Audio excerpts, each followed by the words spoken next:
साईंजो अजो को खैर गुलामी पंजी बारगाह में खैर उहद जबल जेडो लिखण कबूल फरमा ओ मौला है ने भेद पगारा हुर मुजाहिद पेट्रोल पंप के कामयाबी अता फरमा बाज़ारे मुस्तफा खरीदारे खुदा ओ मौला इनके गंज रोजी थे हक लालच पूरे रंज घंटन के भाटन के कयामत ताईं आबाद फरमा ओ मौला साईं जे पेट्रोल पंप के तरक्की कामयाबी अता फरमा साईं शाह नवाज मंगरियो साईं के शाह नवाज साईं जे सजे आयाल के कयामत ताईं आबाद फरमा साईं शाह नवाज मंगरियो साईं जे जेके भी दिलन में जायज़ तमन्नावां तू ॼाणी दुआ इमाम हुसैन जो वास्तो थे साईं जे दिलन जो जायज़ तमन्नाऊं सभई पूरी फरमा शाह नवाज मंगरियो साईं जे भारन के बचड़न के कयामत ताईं आबाद फरमा मां दिल जो गुजड़ियो गालियों मिठा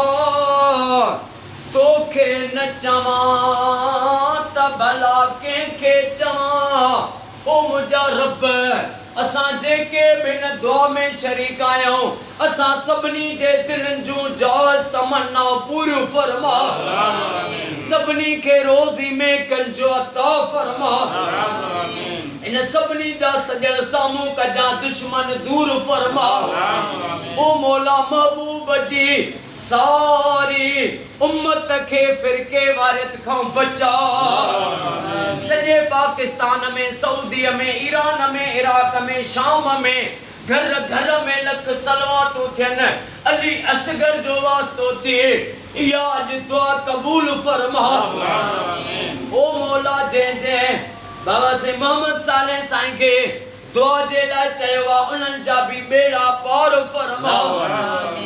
असां जे जमात जे निगरान साईं अरबाब अली मेतलो साईं के सेहत ऐं वॾी हयाती अता फरमा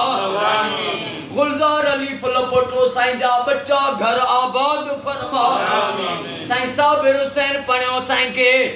के सेहत ऐं खिज़री हयाती अता फरमा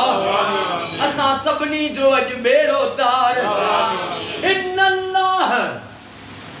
व मलाइकतहु युसल्लूना अलल नबी हक नबी सल्लल्लाहु अलैहि वसल्लम या